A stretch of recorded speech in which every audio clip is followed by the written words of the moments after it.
এখন একটা আপু আমাকে আজকে সকালবেলায় প্রশ্ন করছে যে ভাই, আমি ডিসেম্বর মাসের 2023 সালের ডিসেম্বর মাসের এত তারিখে জমা করছি, দেন সাইন করে আসলাম, 3-4 মাস পরে আমাকে ডাকলো, সাইন করে আসলাম, এখনো পর্যন্ত আমি কোনো রেসপন্স পাইতেছি না, সাড়া পাইতেছি না।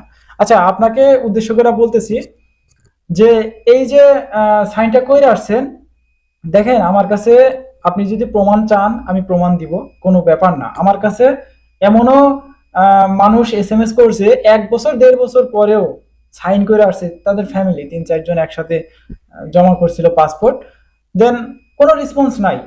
6 মাস 9 মাস হয়ে যেতেছে, কোনো রেসপন্স নাই। 1-1.5 বছর পরে যা তাকে সাইনের জন্য ডাকছে, দেন সাইনটা করে আসার সাথে সাথে 2-3 মাসের ভিতরে সে বিষয়গুলো পাইছে। আবার এমনও আম, লোকের সাথে আমার কানেক্টেড আছে, এরা কিন্তু তারা বর্তমানে ইটালিতে আছে। আপনি যদি চান তাদের সাথে কথা বলবেন, কিভাবে কি করলে ভালো হবে, তাদের সাথে আপনি যোগাযোগ করে জানতে পারবেন। এখন আমি তো আর জানি না যে কোন কোন ডকুমেন্ট আপনারা জমা করছেন, সাবমিট করছেন। ফ্যামিলি বিষয়ের বিষয়টা একটু ভিন্ন রকম। ডকুমেন্ট যেগুলো লাগে সেটাও তো জানি, কিন্তু এর বাইরেও কিন্তু কিছু ডকুমেন্ট লাগে, যেগুলো আপনাদের যেই ডকুমেন্টগুলো আমাদের সাথে শেয়ার করতে চায় না সবাই। আচ্ছা, আপনারা যদি সেই মানুষদের সাথে কানেক্ট হইতে চান, আমার সাথে যোগাযোগ করবেন। আমার এই ভিডিও ডিসক্রিপশন বক্সে আমার ফেসবুক আইডির লিঙ্কটা দেওয়া আছে।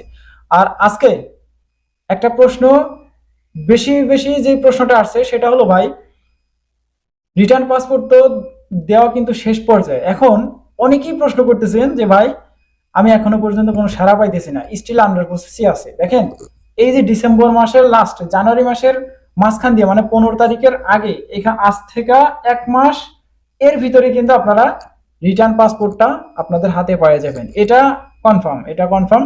যেহেতু আপনি পাসপোর্ট জমা করছেন, এই পাসপোর্ট কিন্তু এম্বাসির থেকে আর বেশি পরিমাণে নাই। এগুলা ভিএফএস গ্লোবালে পড়ে আছে, এগুলো আপনাদেরকে ধীরে ধীরে কিন্তু আপনাদের ইন্টারিম রিটার্ন দিবে, এবং ওই পাসপোর্টগুলো আবার স্টিল আন্ডার প্রসেসে চলে যাবে, ওগুলো আবার প্রসেসিং এ থাকবে। এগুলো আবার জানুয়ারির পর থেকে নিষ্পত্তি করা শুরু করবে। যেগুলো টাকার পাসপোর্টে ভিসা লাগার সেগুলো লাগবে, আদার্স যে ফাইলগুলো থাকবে ওইগুলো রেডি ফর কালেকশন দিয়ে অলরেডি রিজেক্ট করে দিবে। অলরেডি সেটা নিয়ে কথাও হয়েছে, নিষ্পত্তির বিষয়টা নিয়ে কথাও হয়েছে পররাষ্ট্র মন্ত্রণালয়ে, সেখানে ভালো পরিমাণে সাড়া দিছে তারা।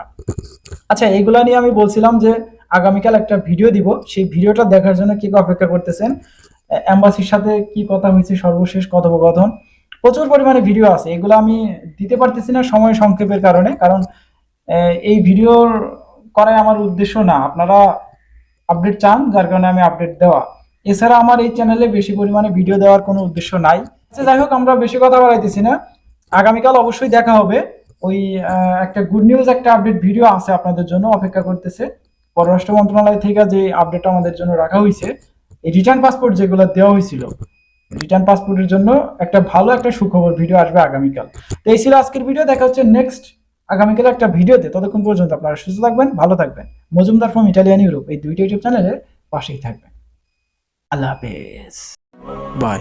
ভালোবাসি না, ভালোবাসি না, ভালোবাসি না তোমায়, ভালোবাসি না, ভালোবাসি না, বেঁধে রাখি না আমায়, ভালোবাসি না, ভালোবাসি না, ভালোবাসি না তোমায়, ভালোবাসি না, ভালোবাসি না, বেঁধে রাখি না আমায়।